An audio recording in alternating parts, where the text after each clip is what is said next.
just the plays, the way that the games are played. We're going on what 20 minutes each game. We're seeing at the draft at the tail end of each pick. We're always thinking who is getting the lead, who is ahead, and the answer is no one at this point. Both of them have their own win conditions, and what I like about game number 3 is that both teams have good scaling. Farsa Beatrix for the side of Blacklist International, it's going to be the Clint Sicilian for the side of onic Esports. My God, what a game 3. Yeah, this game 3 is going to be good. It's a 50-50 between the compositions, but it's going to be whether they live or they get sent back home. It's onic Esports up against Blacklist International. I have to take a deep breath for that one. I am so nervous for both of these teams.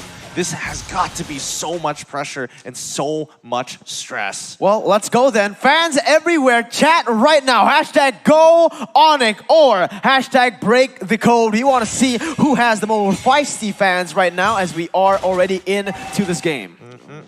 It's going to be a real skills matchup into the side lanes. Lapu-Lapu versus the Hylos. It's kind of easier for the Hylos for sure, but in a way that Edward can make the plays for as well. Top lane is the more even one in a way. I think it's the more, yeah, I would agree with you. It's definitely the more even one. Nobody's really going to get anywhere unless they want to get really, really ballsy with the mechanics so far. But you can tell that Blacklist International already moving up there to change the odds in towards Beatrix's favor. Oh, very nice pokes coming out from Oh My Venus already with the Soul Bloom. Just extra damage that you get is also, that also means extra strength in that side lane, and already they have denied 1 or 2 minions away from CW. Kind of means that OHEB will get to level 3 faster than onic Esports would love. Very much so. And now, again, you can see the Keyboy already rotating to the top side. Blacklist trying to make something happen here. Also going for the vertical jungling. Both of the jungles trading spots, but it is going to be Blacklist just picking up the pace in that top side. We'll just back away once again as they both want to go for the neutral objective at this point. You can see that onic Esports are kind of trading ban when it comes to wave clear as Suns. Ooh, it's tough. It's really, really tough here to go for, but he does get the cancel on that feather airstrike. Could they punish onto Oh My Venus here? Normos is already coming up as Haji, as well as Oh My Venus slowly back away. Wise now into trouble. He's lost position. Daytona's Walker is going to come down. He's trying to salvage the situation as long as possible. Edward in the back already coming as the Bravest Warrior comes in with the Rage Blade. Finds the kill on towards Keyboy immediately and will be going down to the Phantom Execution. He survives a little bit longer. Kill going over to Boots. Oh, is there any more? Nope. Looks like they finally go for the reset. But CW, oh, he's looking for the opportunity to get on top of Haji. Double lane treatment for CW for a bit. But they still want to give it to Drian. The call out was, okay, go back to your lane. I need this farm. Drian, as the Sicilian, needs all of the stacks, needs to farm up. And it kind of means that onic Esports might have a little bit of an edge when it comes to late game scaling. However, I did like the move coming out from onic Esports. They forced 2 flickers on both Haji as well as Oh My Venus in the mid lane, and then eventually punished Wise in that turtle fight. However, Edward was phenomenal with the Lapu-Lapu, salvaging that fight. Eventually, now it's Blacklist International in the lead. Every time I see the Farsa low and a Clint, I would just think, oh my god, it's a Sin moment. It's a Sin moment when he just flickers forward and goes for the kill. But yeah, again, for the side of onic Esports, what they need to do is very similar from the first game. Just play it safe, but maybe Blacklist is just not going to give that opening to onic right now. Look at the pressure. Yeah, they're controlling this river line for so long. It's kind of tough to actually, you know, get the pressure that they're looking for on these side lanes. But let's pull up the item list so far. As we see, Wise trying to zone out CW from this side to continue to put pressure on towards his top. But now here comes Sans as well as Keyboy. The rest of the team is coming on through. It's going to be Oh My Venus pulling him out of that situation as OHEB uses Nibiru's passion to clear the wave as quickly as possible. Even the gold crab getting taken away by Wise. I'm just surprised in how pixel perfect each player plays this. I mean, even Wise, he activated the so-called teamwork to kind of assume where CW will be, and CW did not roll into that area. And by that, they were able to dodge that skill coming out from the Barats. And then eventually, they also dodged the Nibiru's passion. Oh, here comes Sans. He wants to get on top of OYV as the perfect execution comes out, but it really does not matter. Drian to try to deter everybody else. The dive has failed, and now they back away. At least no harm, no foul. Yeah, the thing is, it's really good for a setup onto the turtle, right? You get someone to recall, and that is Venus the guy. Oh my god, it's going to be the cage catching 2 members. But again, again, it's all just for the setup. And right now, onic Esports, they just don't have the resources to be able to just contest this turtle. They are going to give it away. Yep. The big advantage of having a jungling Barats is that you get easy access to the objectives, particularly the turtle. It's just very difficult to contest the Barats just taking the objectives, right? And onic Esports did not even try at all. The only way for them to be able to secure a turtle or a neutral objective is that if they poke Blacklist International so low that they have to back down. I mean, let's not forget that, you know, the perfect execution as well as Sicilian's already being expanded in that initial top dive. And I think that was also one of the couple of reasons. Like, yes, it is difficult, but also, you know what? We're not going to risk it. We really don't have good odds. Might as well give it away. We'll find an opening elsewhere. Yeah.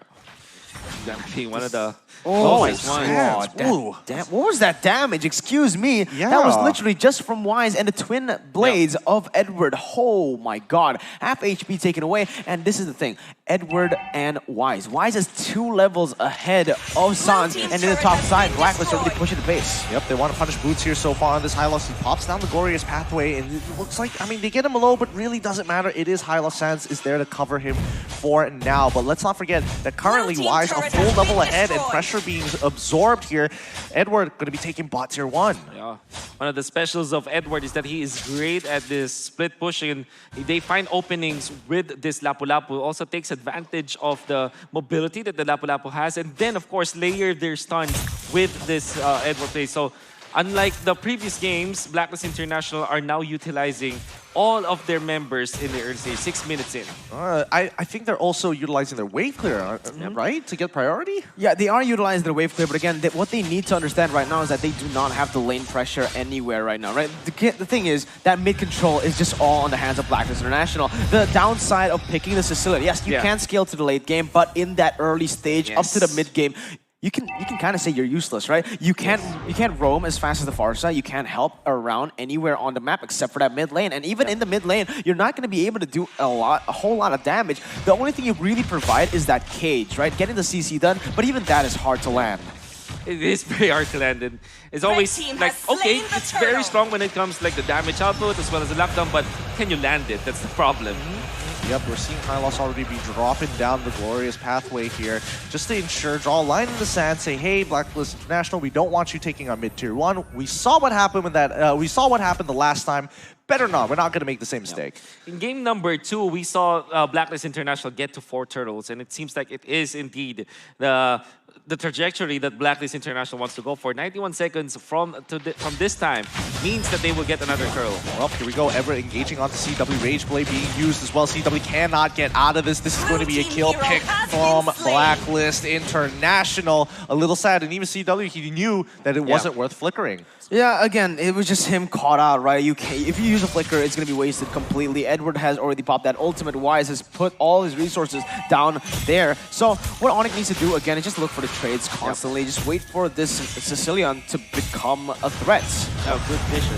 Up here comes the siege once again. Wise and as well as Haji doing a phenomenal job. But Boots is holding the lane back, making sure that this tier 1 stands tall, and he will sacrifice as much HP as possible to do so. Good shots, but you can see that Oheb, he's just slowly chipping away at it.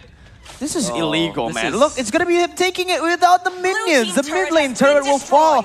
Should not be allowed at all. Oh my god. Blacklist International, once again, 5,000 gold lead in the 8th minute of the game. onic Esports Boots, he's able to zone away the members, but for how long? It seems like it is inevitable this time around because, again, Blacklist, very unlike the second game, they have a scaling comp as well. They have this late game, they have the pressure, and they have a very tanky front line. Yep, it's stressful. It's stressful so far, but onic, they're playing hyper defensively here, and it's they haven't made too many crazy plays at all. And more importantly, Keyboy is making sure when he opens up the map, he's playing it. He's also stutter stepping. He's walking in, slowly pulling back just in case he gets a reaction if somebody's in the brush. Don't want to be in this position if you're the Lancer. You want to always go for the kill. So far, Sans is 0-0-1 because they only had 1 kill total. It's because they can't get control of the map. Oh, here we go. Another engagement comes down as they manage to back away here. Good hit as they pull back Keyboy. Oheb does not miss. OHEB on this Beatrix. 3 games in a row. This guy is on a roll. Even when in the game that they lost, they were so dominant. He was so dominant in the lane on this Beatrix. And right now, again, it is going to be a free lord for the side of Blacklist International. 9 minutes. It's the ultimate bonding experience we're talking about. And it's easy for Blacklist International to just take over the map. The vision that Blacklist International are able to get is just way too superior compared to onic Esports, as onic Esports cannot go deep. And this time around, their high ground is only on CW and the side, oh my god, side of Sicilian, right? So these 2 members only. And Drian, he hasn't scaled up to the point where he's a huge threat right now. It might be over before even it starts for onic.